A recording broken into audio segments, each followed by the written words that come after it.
It's the famous light bulb going off story every school kid learns, how James Watson and Francis Crick discovered the structure of DNA and cemented their place in scientific history.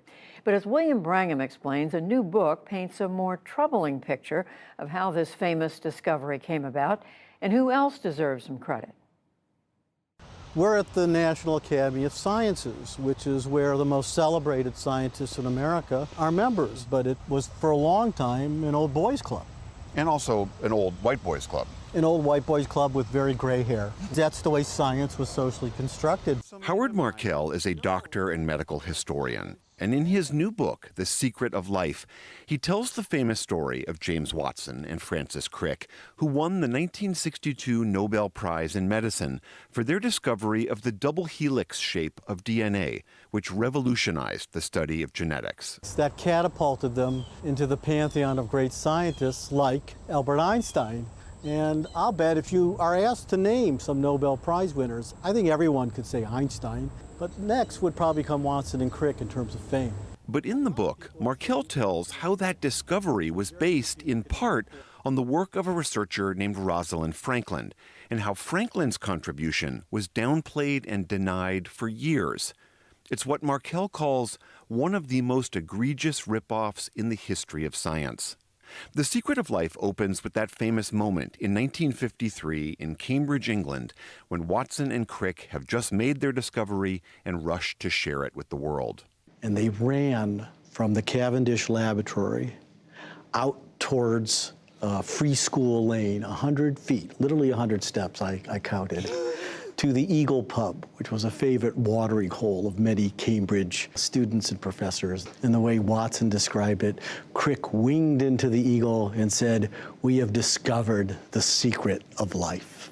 A lot of people think that they do know this story, but remind us of these two central characters. Who were these guys? Well, Watson was a young postdoctoral student. He had gotten his PhD at Indiana, got his BA at UChicago. He was DNA crazy long before other people thought DNA was the genetic principle. Now, Crick was a full-time graduate student, a permanent graduate student, as we used to call him. He was very loud, he had a loud laugh, and he was brilliant. And he was so brilliant, he would figure out your research questions before you did. So nobody really wanted to talk to him. Before we get to the central tension of your book, can you just remind people who haven't followed this science why their breakthrough was so astronomical and so important? Prior to 1953, no one really understood heredity, genetics, how we pass on traits to our children or our grandchildren, not to mention all the issues that DNA led to in terms of RNA and mRNA viruses and vaccines and all the other stuff, that we use for medicine today. Revolutionary things to this day. Yes, I call it a light switch moment, because once that switch was turned on, nothing was ever the same. It changed everything. It was a major discovery. The problem is that it wasn't entirely their discovery.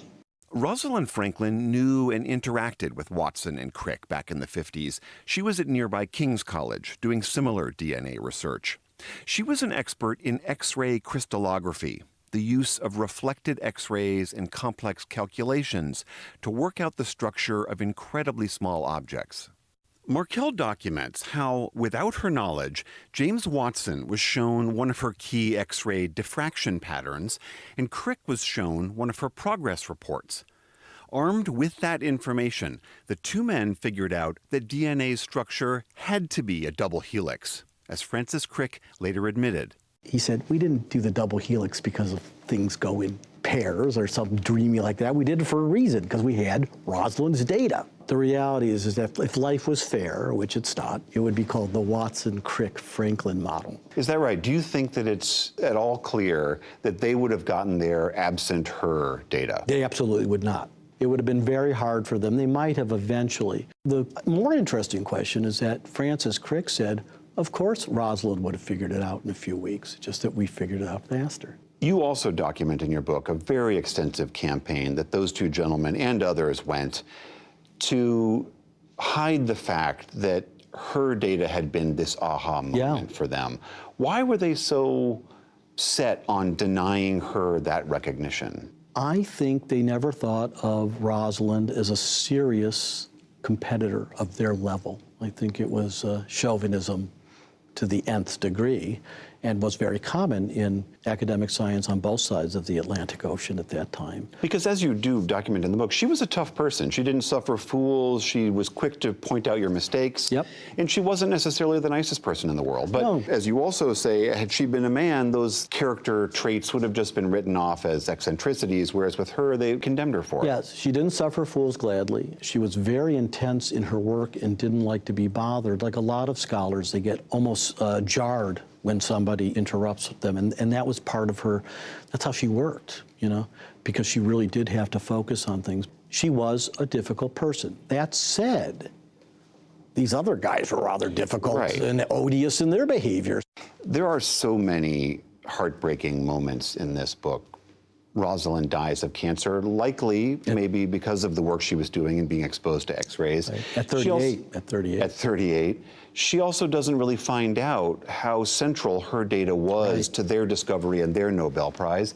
And she doesn't find out about this campaign that No. was waged to hide that from her. Right, because she died only 5 years after the events. This conspiracy, and I call it that because it wasn't just Watson and Crick, their bosses were involved too. And I asked her sister, Jennifer Glynn, about this a few years ago, and she said, oh, if Rosalind had known, there'd have been a big fight over that. Of that, I am sure. At the very end of your book, and I do not want to give this ending away, but after building this very convincing case of the stolen data and the cover-up of the theft, as you put it, you're able to confront James Watson and put these questions to him. It's a very, very striking ending. It's the best ending of any book I've ever written, and I guarantee it'll keep you on the edge of your seat as it kept me on mine. I challenged him about the whole Rosalind Franklin credit issue. His response was not pleasant. To say the least. And was quite definitive in his mind. I don't agree with it. But it was an interesting moment in my interviewing career, yes. We'll leave it to the readers to Yes, see. yeah. The book is The Secret of Life, Rosalind Franklin, James Watson, Francis Crick, and the Discovery of DNA's Double Helix. Howard Markel, always great to see you. Always good to see you.